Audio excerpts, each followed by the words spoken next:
In this video, we will review key strategies and project management techniques to successfully implement TeamBirth at your facility. If you're a member of the implementation team, it is critical to first watch all the prior videos to fully understand the core behaviors and the tools of TeamBirth. The training will provide helpful context about the solution as you learn the components needed for successful implementation. To begin, it's important to know that TeamBirth is a culture-based quality improvement project. TeamBirth changes the culture and dynamics of how your team works together, including the ways the patient is involved in their care. Unlike implementing hemorrhage or hypertension bundle, where the patient is a recipient of the skill the clinicians learn, TeamBirth has the patient as an active participant in the quality improvement process. Culture-based quality improvement requires a different form of execution than a skill-based one does. It may take longer to achieve the behavior change, and it will require more intentionality to sustain it. So what does this mean for your implementation team? It means that TeamBirth requires more engagement with clinicians to assess progress, opportunities, and solutions, as well as coaching to further an individual's TeamBirth communication skills. Let's start by taking a look at the implementation pathway. The 4 components include prepare, engage and coach, implement, and finally sustain. The circle is intentional. Implementation is not always linear, nor is it clearly defined by a timeline. Over the course of TeamBirth history, we have many tips, tricks, and lessons learned by our pilot sites and from our currently implementing hospitals. For the sake of time, we're going to highlight the components that have raised the most questions and that are most specific to TeamBirth. However, we have a complete implementation toolkit on ARIA, which can be found on the Ariadne Labs website. In this toolkit, you'll find helpful strategies and resources to support your implementation of TeamBirth. Now let's start with the prepare phase of TeamBirth. There are 4 components to accomplish the prepare phase.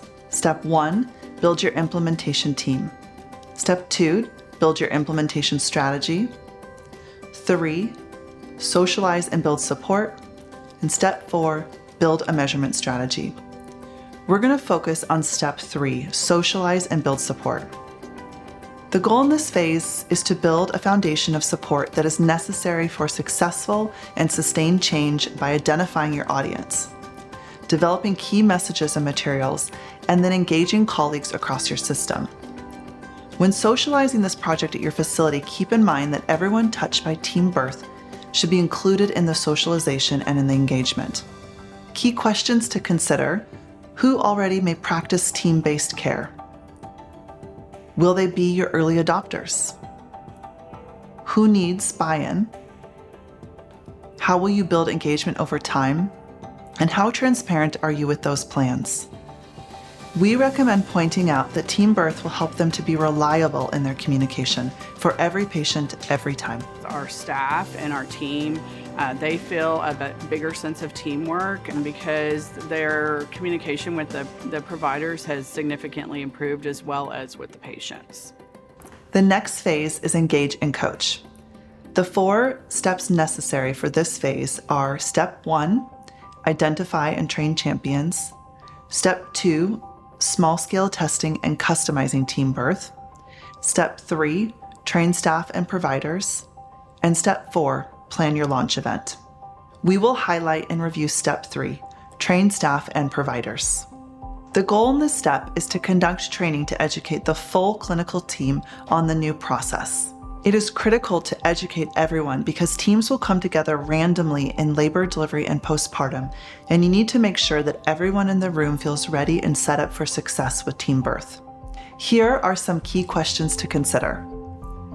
What are the best training methods to reach all the staff and providers in your unit? How do these methods differ for different groups? How will the implementation team support ongoing practice and education, as well as onboarding of new staff? How will the implementation team identify and mitigate barriers? You're going to want to create a roster of all the clinicians that will participate in TeamBirth to ensure training reaches all members of the care team. Start training with these videos. but also plan for how you will conduct scenario-based multidisciplinary training to let clinicians practice the team birth behaviors before being in front of a patient. You'll want to provide a range of training opportunities and venues, such as dedicated training sessions or office hours, as well as on-the-unit training. Acknowledge and elevate the champions you recruited earlier in the engage and coach phase by inviting them to lead or co-lead training sessions with the implementation team. One key place where people tend to get stuck is distinguishing between mom, baby, and labor progress in the status and the care plans. Focus on the way these categories reframe how clinicians currently think and communicate. Once the team has practiced these behaviors in a simulation, encourage them to fill out a shared planning board with the corresponding information. You will need to continue to support and coach on using patient-friendly language on the shared planning board. To help with the education of the TeamBirth project, we did several things. We did basic education on what TeamBirth was, but then we also incorporated role-playing and simulation into the process. And it was a low-fidelity simulation. We just had a basic classroom. One of the staff had to be the pregnant patient, and we would rotate those positions so that each person playing the patient, the physician, and the nurse, and get through some of that awkwardness of those conversations where you're trying to talk about each of the items on the whiteboard. That allowed them to kind of get that nervousness out. So doing that with both the staff in labor delivery and also the physician providers all tied that together and really made it understandable as to why it was such an important quality initiative. Now, we will move into the implementation phase of the pathway. The implementation phase has two key steps. Step 1, feedback and progress, and Step 2, develop operational support. We're going to highlight Step 1 here, feedback and progress. The goal is to track a range of process and outcome measures to provide early indicators of opportunities for ongoing education and improvement. This will ensure that the project is achieving the goals set up by the implementation team. In this phase, here are some key questions to consider. How often will data be reported and who will be responsible for collecting and disseminating it? How will patient feedback be collected? And how will resistant stakeholders continuously be encouraged to stay engaged? How will key consequences for failure to adopt TeamBirth be defined? Through implementation among many different sites and contexts, we have found that patient feedback is the most critical in propelling teams forward and the most important way to measure success at your project. This can be accomplished in different ways. In the easiest, lowest touch manner, we would recommend that you track HCAHPS scores from pre to post implementation. A moderate touch method could be to add specific TeamBirth questions to an already established survey, or to add manager rounding process at least 3 times a week. And finally, a high touch method in our recommendation would be to utilize specific TeamBirth patient surveys. After determining which route is best for your facility, we recommend setting up a sustainable data collection and feedback system and maintaining resource allocations to support ongoing data efforts. In addition to quantitative data, also look for opportunities to capture and share qualitative anecdotes on patients' experiences and feedback. Leverage as many channels as possible to reach everyone with the successes, opportunities, and stories of the project. Celebrating and sharing successes can help maintain motivation and encourage late adopters to try the project.